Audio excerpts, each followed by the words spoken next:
नमस्ते दोस्तों। आज हम एक बहुत ही महत्वपूर्ण और गंभीर विषय पर चर्चा करने जा रहे हैं। आज हम बात करने वाले हैं दुनिया के सबसे खतरनाक नेताओं की, उनकी जिंदगी, नीतियां और वो घटनाएं जो आज भी मानवता को झकझोर देती हैं। ये नेता अपने समय में इतने प्रभावशाली थे कि उनकी नीतियों और कार्यों ने लाखों लोगों की जान ली और दुनिया को हमेशा के लिए बदल दिया। आइए एक एक करके इन नेताओं की कहानियों को जानते हैं। हम उनके जीवन के महत्वपूर्ण पहलुओं, उनके द्वारा किए गए अत्याचारों और उनके शासनकाल के दौरान हुई घटनाओं पर गहराई से नजर डालेंगे। पहला नाम है एडोल्फ हिटलर। इसका जन्म 1889 में ऑस्ट्रिया के ब्राउनाउ में हुआ। हिटलर का बचपन बहुत ही साधारण था, लेकिन उसकी महत्वाकांक्षाएं बहुत बड़ी थीं।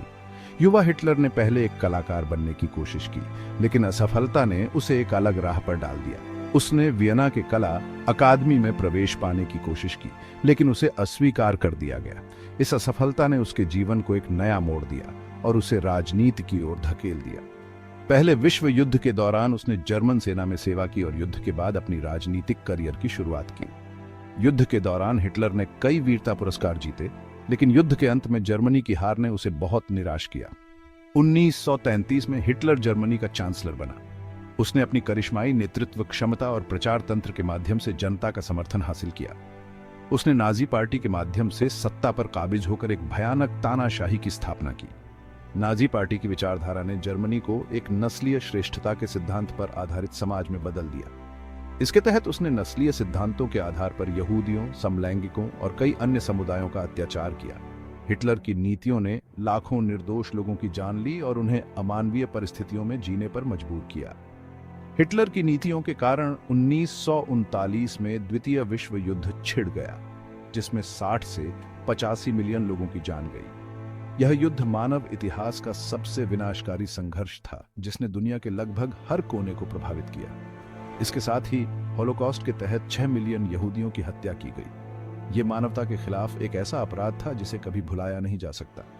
अगला नाम है जोसेफ स्टालिन। 1878 में जॉर्जिया में जन्मे इस नेता ने 1924 में लेनिन की मृत्यु के बाद सत्ता प्राप्त की। स्टालिन का बचपन बहुत ही कठिनाइयों से भरा था, लेकिन उसकी महत्वाकांक्षाएं उसे सोवियत संघ के शीर्ष पर ले गईं। स्टालिन ने ग्रेट पर्ज के तहत 1936 से 1938 के बीच लाखों लोगों को गिरफ्तार किया। उसने अपने राजनीतिक विरोधियों को खत्म करने के लिए इस अभियान का उपयोग किया। इनमें से बहुतों को हत्या का सामना करना पड़ा। स्टालिन का शासनकाल आतंक और भय का समय था, जिसमें किसी भी प्रकार की असहमति को बर्दाश्त नहीं किया गया। उसकी नीतियों के कारण लाखों लोगों ने भूख और आतंक का सामना किया। स्टालिन की नीतियों ने सोवियत संघ को एक औद्योगिक महाशक्ति में बदल दिया, लेकिन इसकी कीमत बहुत भारी थी। 5 ईयर प्लान के तहत औद्योगिकरण के प्रयास में लाखों लोग मारे गए और सोवियत संघ की अर्थव्यवस्था को मजबूती मिली, लेकिन इसकी कीमत बहुत भारी थी। स्टालिन की नीतियों ने सोवियत समाज को गहरे घाव दिए। स्टालिन का शासन 1953 में उसकी मृत्यु तक चला और उसके द्वारा किए गए अत्याचारों ने एक गहरा छाप छोड़ा। उसकी मृत्यु के बाद भी स्टालिन का प्रभाव सोवियत संघ पर बना रहा। अब हम बात करते हैं माओ जेडोंग की।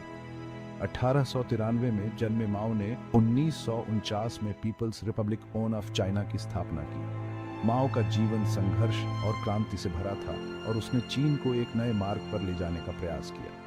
उसका लक्ष्य एक साम्यवादी समाज की स्थापना करना था, लेकिन इसके लिए उसने कई कड़े कदम उठाए। माओ की नीतियों ने चीन को एक नए युग में प्रवेश कराया, लेकिन इसके परिणाम स्वरूप कई त्रासदियां भी हुई। ग्रेट लीप फॉरवर्ड योजना ने कृषि उत्पादन को बढ़ाने के लिए अनियोजित तरीके से काम किया, जिसके परिणाम स्वरूप 1959 से 1961 के बीच लगभग 15 से 45 मिलियन लोगों की मौत भूख से हुई। यह योजना माओ की सबसे बड़ी असफलताओं में से एक थी। कल्चरल रिवॉल्यूशन ने बुद्धिजीवियों, शिक्षकों और अन्य के खिलाफ हिंसा को बढ़ावा दिया। इस अभियान ने चीन के समाज को गहरे घाव दिए और लाखों लोगों की जान ली। यह एक ऐसा समय था जब माओ के खिलाफ कोई भी आवाज उठाना जानलेवा हो सकता था। माओ की नीतियों ने चीन को एक नए मार्ग पर ले जाने का प्रयास किया, लेकिन इसके परिणाम स्वरूप कई त्रासदियां भी हुई। आखिरी में हम पोल पॉट की बात करते हैं। 1925 में कंबोडिया में जन्मा यह नेता 1975 में खमेर रूस के माध्यम से सत्ता में आया। पोल पॉट का जीवन संघर्ष और क्रांति से भरा था और उसने कंबोडिया को एक नए मार्ग पर ले जाने का प्रयास किया। उसका उद्देश्य एक कृषि आधारित साम्यवादी समाज बनाना था, जिसके लिए उसने शहरों से लोगों को गांवों में भेज दिया।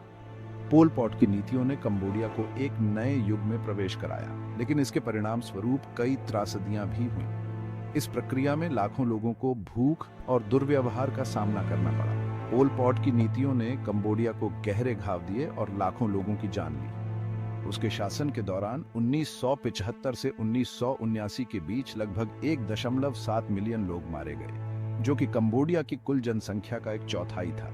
यह मानवता के खिलाफ एक ऐसा अपराध था जिसे कभी भुलाया नहीं जा सकता। पोल पॉट का शासन इतना क्रूर था कि यह मानवता के खिलाफ अपराध के रूप में देखा जाता है। उसकी नीतियों ने कंबोडिया को गहरे घाव दिए और लाखों लोगों की जान ली।